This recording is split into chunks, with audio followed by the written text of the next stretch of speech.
Hi, the old guy here. Which is carcinogenic? The nicotine, the tobacco, the leaf itself, what goes into the leaf? Are vapes carcinogenic? Is Zyn carcinogenic? So I'm going to go through what I found out as a retired RN. When an active RN, I actually called spirit cigarettes and talked to someone there who knows, and they don't use mined sub-Saharan fertilizer, phosphate fertilizer that has polonium in it. They don't use it. That's the industry standard. That's commercial. But what they use is either purely chemically produced phosphate fertilizer or fully organic. And I'll tell you the reason for that. This is at the basis of all these questions. You know, if you go look online, go look up nicotine, and it always goes tobacco, cancer. Well, here's the thing they didn't tell you.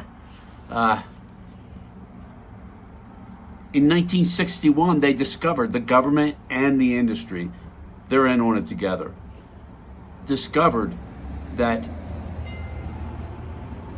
the fertilizer used causes cancer because it's mined fertilizer. It's not natural. It's not just putting it in soil, which they do in places like Nicaragua, in Santo Domingo or Dominican Republic, I forget which, that makes pipe tobaccos. So the pipe tobacco, a lot of the pipe tobacco from down there is, that's our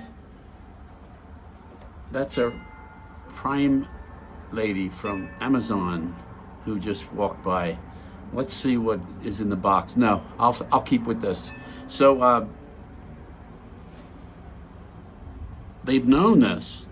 There's polonium in that mined phosphate fertilizer that's from the sub-Saharan climes.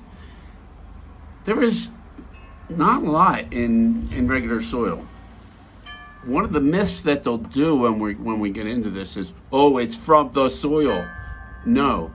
When you put radioactivity in the soil, it's from the soil, of course. But no, it's not from the soil.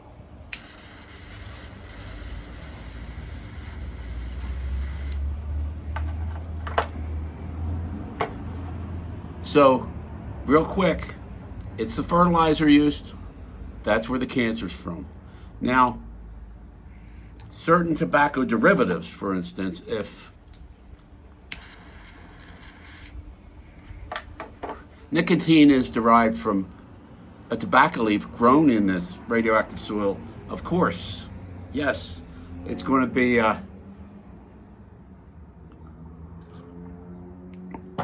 radioactive. Now, here's another thing that comes into it that's interesting. But Spirit Cigarettes said they don't use it. If you're a cigarette smoker, you smoke Spirit Cigarettes, you'll get emphysema. Don't get me wrong. You won't get cancer. Now, that's where the government studies end, where you won't get cancer. Understand that. There's a reason for that. The government and the tobacco industry have a lot wrapped up in this sub-Saharan radioactive fertilizer. A lot. I mean, there's a world of fortunes. You know, tobacco made the United States. There would be no United States without tobacco.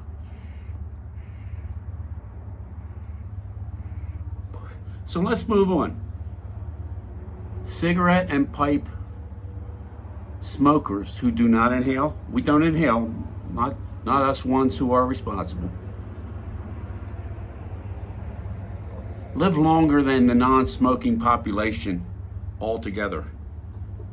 And that can be measured in years, how much longer we live. That's because we don't inhale.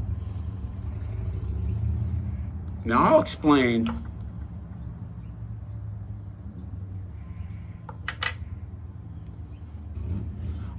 to you why that is. Have you ever seen the drawings of lungs, and they have this smooth pink tissue, and on top of it is a white bubbles.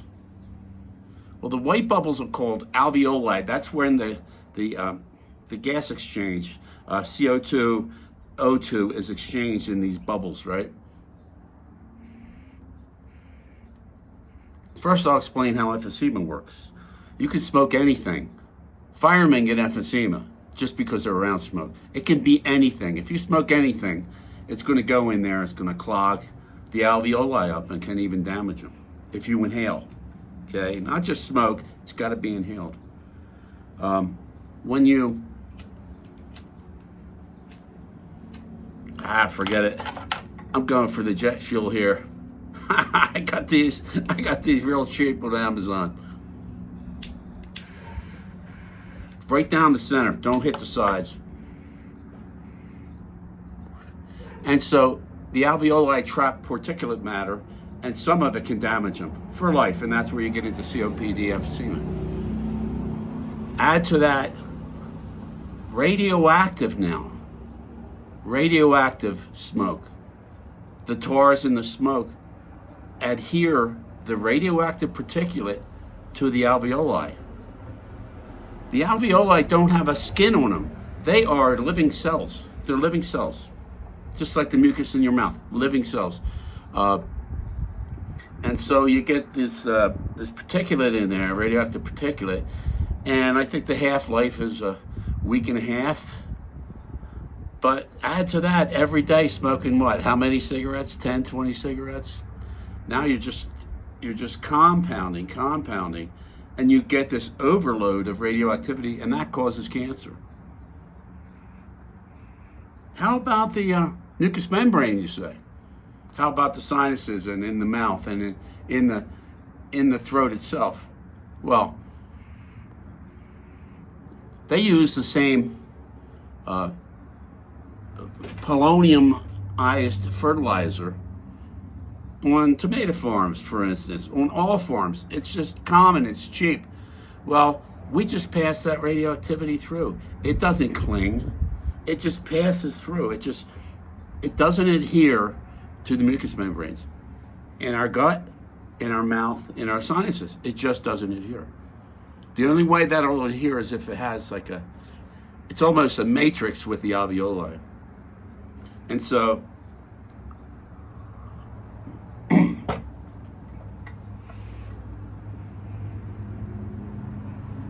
I found this stubby. I wanted to tell you about this. Listen. I buy my pipes from an online auction. You never know what you're getting. But what I do is I target the type and style I want, and I go and I'll buy 3 of them for the price of one new one. And one new one that really is, like the new one is, you can't find a new stubby as good as this. I'm sorry, this is it. This is my primo. This is the one I will die with in my hand. And I forget the name on it, but it's there. This is just an amazing stubby. So I'll buy 3 for the price of one good one from the shop. And I'll find an amazing, better than anything. Out of that, I'll have one pipe that's outstanding for the same price as I get a lesser one new. I'll have 2 others left over. I can give them away. I can keep them, just look at them and admire my wealth of pipes, right? My hoard of pipes, the King Midas of pipes. I'm gonna touch something and it's gonna turn into a pipe. So that's the trick with this. This stubby, oh, it's just like the best. So let's get beyond that. I just wanted to brag for a minute.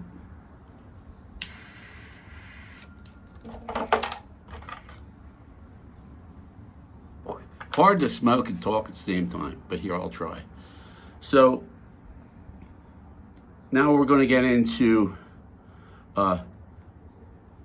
vapes, okay? I tried a vape. And I only used natural, all naturally based nicotine juice, and the other juice was organic. Everything was organic that I put in this vape, all the juice. And it worked fine, and then I started getting a wheeze in here. I mean a wheeze. Go like that, and the wheeze that you've heard, or you maybe even you have if you have COPD. I've heard it. And I thought, oh my God, they said these things don't hurt you. Well, inhaling hurts you. I didn't even think. I hadn't made the connection until it hurt me. And that took me months to get over that. It wasn't particulate matter, but it was a foreign thing going into my lungs. So I would say anything foreign going into your lungs like that, just don't even do it. So now on to pure nicotine. They have found that, what the heck is that? Oh my Lord, I think it's a jet-powered boat. A jet-powered boat went by in Colorado Springs. That's what was banging. So, nicotine has been proven to reverse white matter disease, the stuff that's associated with Alzheimer's, dementia, things like that. Nicotine has been proven to reverse damaged neurons from an injury of some sort. Proven. Nicotine for the brain is the best thing in the world. I know people that are hyperactive like me that smoke because it calms them down. Have you ever heard that? Why would it calm you down? Well, because we have something in our brain called nicotinamide receptors, and we have a neurochemical called nicotinamide. Well, nicotine is an analog of nicotinamide, and it fits right in that receptor. It's pretty cool. And it gives you all the benefits of nicotinamide, but increasingly so. I haven't studied whether nicotine desensitizes us to nicotinamide. That might happen, I don't know. But all that means is you have to smoke more, right? So I looked into Zyn, right? Little pouch. I think that's better than putting any tobacco product into your mouth that's commercially made with this commercial fertilizer, because what you're doing is you're placing radioactive fertilized tobacco against, doesn't even have a skin cover, against mucous membrane. That's where you can get mouth cancer.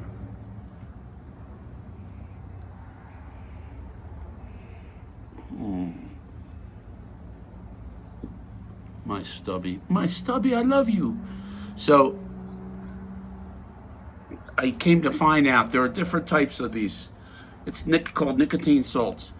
There are different types. There are some that are just pure nicotine salts, and any flavor additives don't have any negative health associated with them. Zyn is the only one I found that doesn't have bad additives. All the other ones I looked into it and they're questionable. I don't want to put any of this.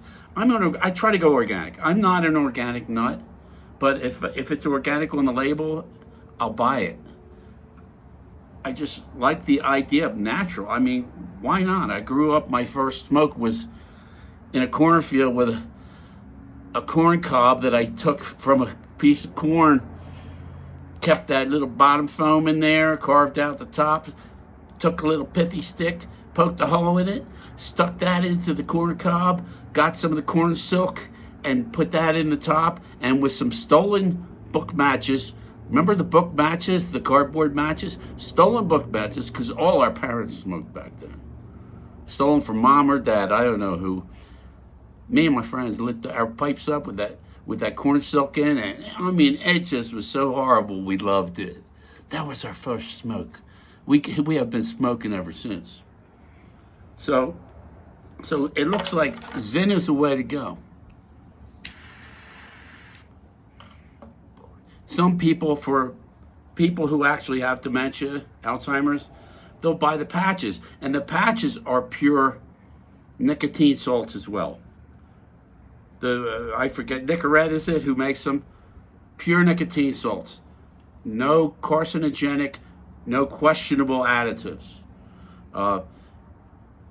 Now, some people have an allergic response to the patches. And you can't spike a drink with Zyn. If somebody drinks it, they might get sick. But there you go.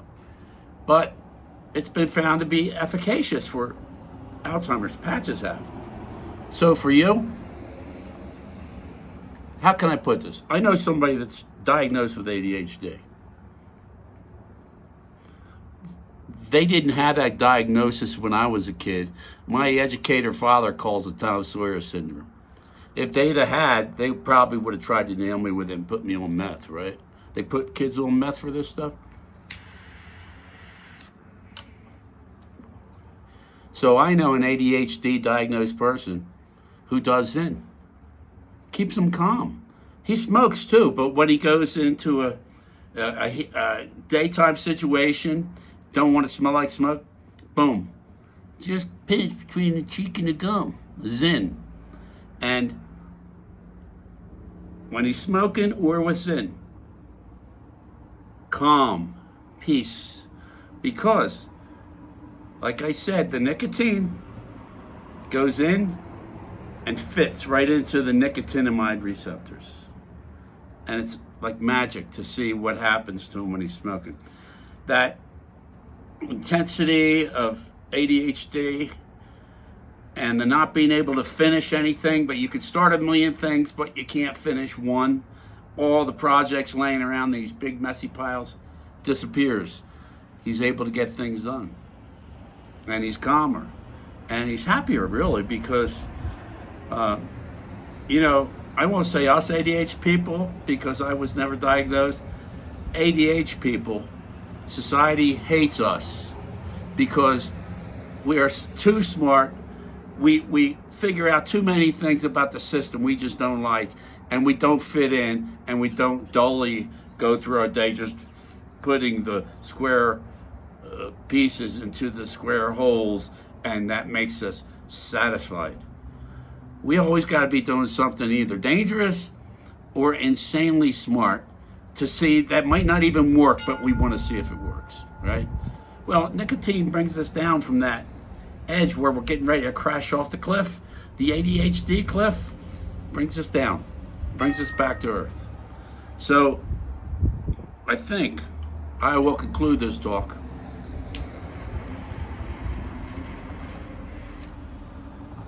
Oh, the tobacco you're asking?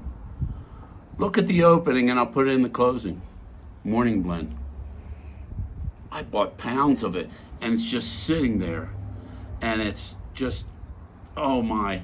Every time I open it, it's starting to smell like the world, just the whole everything, but all good. It smells like, I don't know, I was a beekeeper. It smells like cracking the beehive to me. Every time I open that up, it's like cracking the beehive, but with more and more honey in it. Oh man.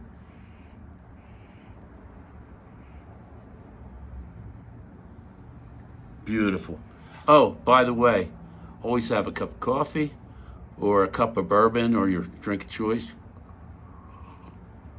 In a pinch, glass of water will do. But always be sipping on something. It makes the pipe that much more enjoyable. It centers the philosophizing that's surrounding pipe and cigar. And I'll bet you, if a guy could smoke a cigarette without inhaling, he wouldn't need to worry about cancer anyhow either way. It's the inhaling that kills us. So this is the old guy signing off. I want to thank you all for listening to my ramblings. It's been a great day. I got out to the gym, had a great breakfast with our oldest son. Guess what it was? It was bacon and eggs with a piece of toast. Oh, sunny side up, of course. So, old guy signing off. God bless you all. So good to see you again. And I really am signing off.